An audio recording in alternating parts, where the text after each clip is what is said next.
On recensait en 2020 7400 femmes chefs d'entreprise individuelles, les femmes qui représentent d'ailleurs 30% des patentés. Il faut également noter que 21,5% des femmes sont diplômées de l'enseignement supérieur, soit 2 points de plus que les hommes.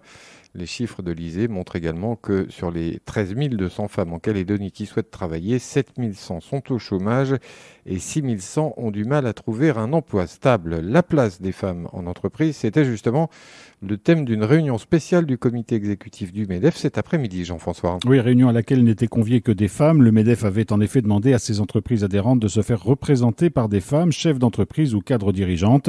Elles étaient plus d'une cinquantaine cet après-midi pour échanger sur la place des femmes dans l'entreprise, notamment lorsqu'elles sont en responsabilité. Les barrières qu'elles peuvent rencontrer ne dépendent pas que d'elles, mais ce sont aussi parfois des barrières qu'elles s'imposent elles-mêmes, explique Gaëlle Berger-Cuocolo, directrice des risques à la BNC et membre du comité directeur de la banque. La première difficulté, je crois, c'est celle qu'on s'impose à soi-même, c'est-à-dire de se dire est-ce que je vais y arriver ? Est-ce que je vais pouvoir concilier vie professionnelle et vie familiale ? Est-ce que je serai la mère idéale, l'épouse idéale, la cadre idéale ? Justement, il faut bannir ça et il faut se dire allez, j'y vais, je choisis de tout réussir.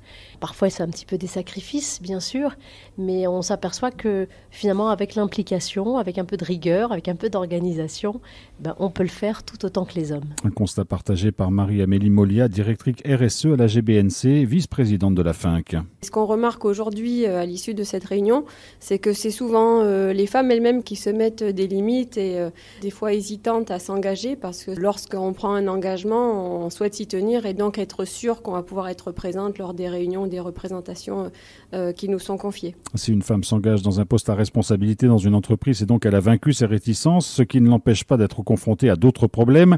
Ainsi, les écarts de salaire restent réels entre les hommes et les femmes, selon les chiffres de l'ISEE auxquels vous faisiez référence, Gilles. En moyenne, une femme est rémunérée 12% de moins qu'un homme dans le privé et 14% de moins dans le public. Les carrières des hommes peuvent aussi évoluer plus rapidement que celles des femmes. Tout n'est donc pas réglé, mais le travail continue et les choses avancent, explique Valérie Zaoui, chef d'entreprise et première vice-présidente du MEDEF.